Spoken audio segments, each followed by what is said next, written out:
Hey there, Breakfast Club. Welcome to Monday with Got That Funk. Thanks for joining me.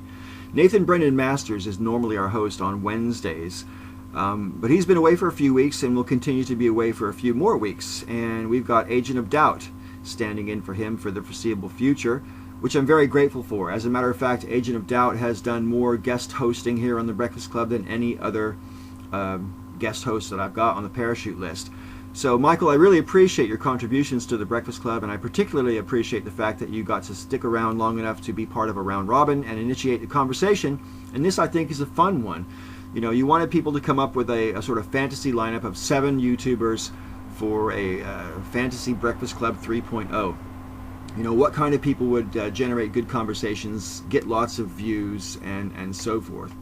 And I assume that the mission statement of, you know, avoiding drama is also pertinent to the choices for this lineup. Now, even though Nathyn Brendan Masters is away for a few weeks, I absolutely am sure that he would love to have a stab at this question if he was making videos. I think he would find this to be a fun one. I've not spoken to Nathyn about this myself, but I did want to sort of, based on what little I know about how Nathyn thinks and so forth, I wanted to come up with a list of 7 for Nathyn, not for me, because like I say, I'm pretty sure he would want to have a stab at this, and I'm also pretty sure that at least 2 or 3 of the names on the list I've thunk up for Nathyn, he probably would include if he was doing his own list. Now, I'm not going to give you sort of pluses about these different YouTubers, because most of these YouTubers I don't personally watch myself, but I know Nathyn does.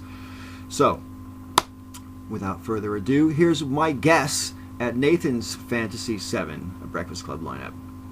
Roaming Millennial, Blaire White, Riley J. Dennis, Shoe on Head, ChrisRayGun, SomeBlackGuy, and Casey Neistat.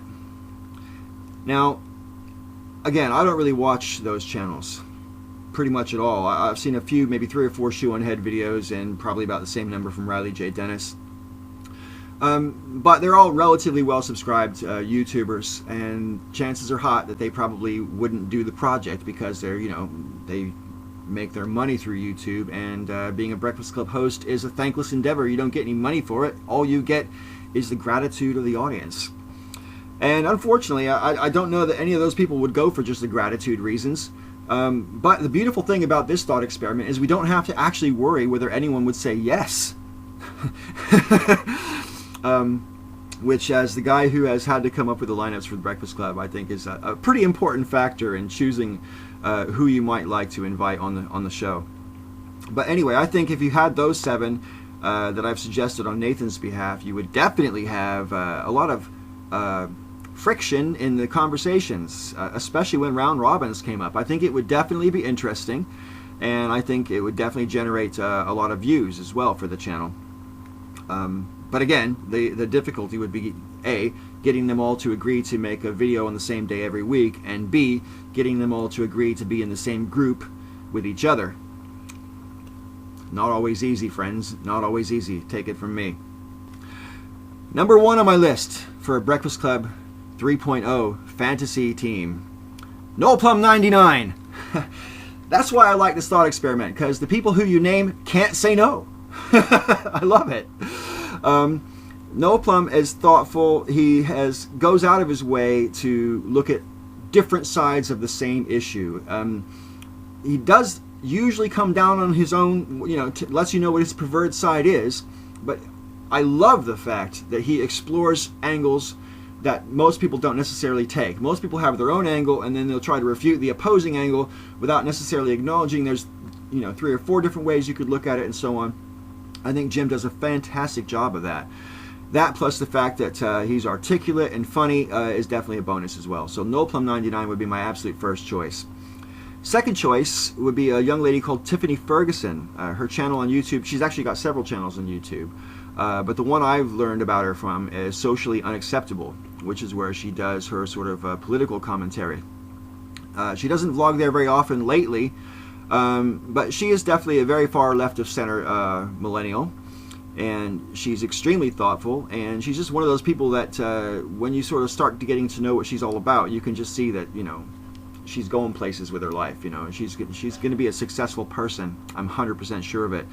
And if you're not subscribed to Socially Unacceptable, I suggest that you look it up right now and subscribe. Like I said, the videos are a bit intermittent, but well worth it. Next on my list here is Nevlynn. Now, when I first came across this young lady, her channel was called Gata Aggressiva 411, and then she changed it to Isis Kane, and now she just goes by her own name, which is Nevlynn. Now, Nevlynn and I have known each other on YouTube since 2009, and we've often disagreed. She's a filmmaker, she's a writer, she's a feminist, and she's an erotic dancer. She's an extremely spiritual person. I think she would add an awful lot of flavor to the conversations, and she absolutely, totally knows her own mind and can stand up for herself, and I think she would be a great addition to The Breakfast Club. Fourth on my list is a fellow I met back in 2013. His name is CheersKevin. That's what his channel is called. And Kevin isn't really the kind of YouTuber who really does sort of commentary videos, but on the rare occasions when he has done, I found him to be extremely thoughtful. Again, like Noel Plum, he looks at things from different angles, not just from his own presumed point of view, but he tries to look at things from other angles and see the flaws from his own in his own point of view, as well as point out the flaws that maybe people aren't looking at in their own point of view. So I think, and he's like the nicest guy in the world. So yeah, he's a talented musician.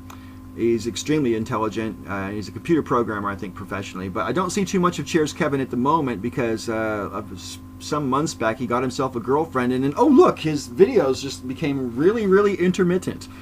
That happens a lot. You know, when life takes over, YouTube takes a backseat, and that's fair enough. But if I could have my druthers, I'd rather have Kevin on the Breakfast Club because I think he's absolutely great.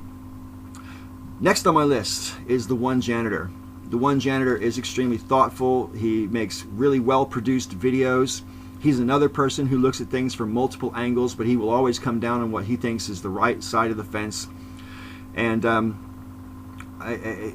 you know, he is leaning towards the sort of SJW side of the discussion spectrum, which I think is important. I think it's important to have a wide variety of different perspectives in any Breakfast Club conversation. And with that in mind, my sixth pick here is my friend Sarahon Osix.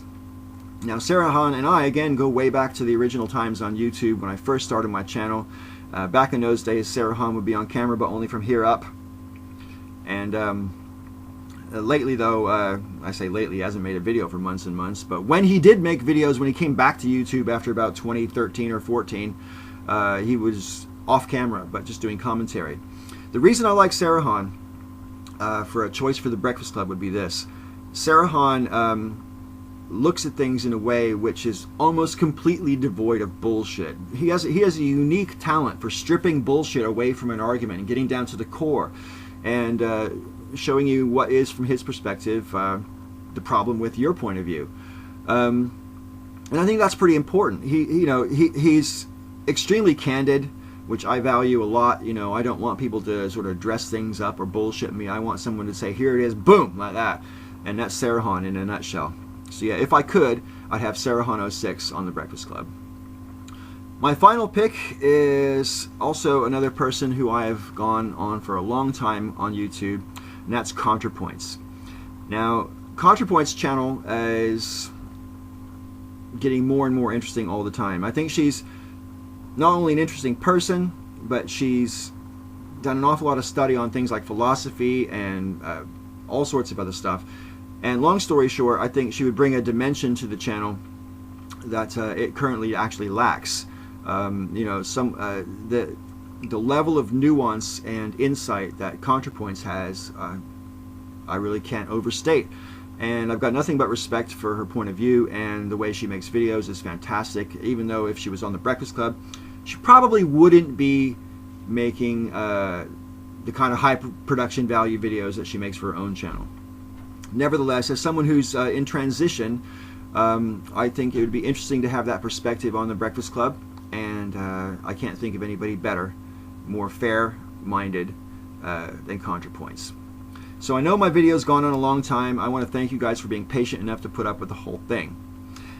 Tomorrow, Sister Danger will be coming up with her fantasy lineup for a Breakfast Club. I'm very much looking forward to that. Even more so, I'm looking forward to seeing Michael wrap his up on Wednesday and see what his fantasy 7 would be. I'll be back again next Monday on The Breakfast Club. Thanks for watching. I look forward to hearing all your comments in the comment section. And if you haven't already done it, I know Clifton Mays has left a comment in a couple of videos saying what his fantasy lineup would be at The Breakfast Club. Get busy, commenters. Tell us. 7 people. 7 people. Who would you have? And why? I look forward to seeing what you got to say. Until next time, thanks for watching, and may all your ups and downs be ups.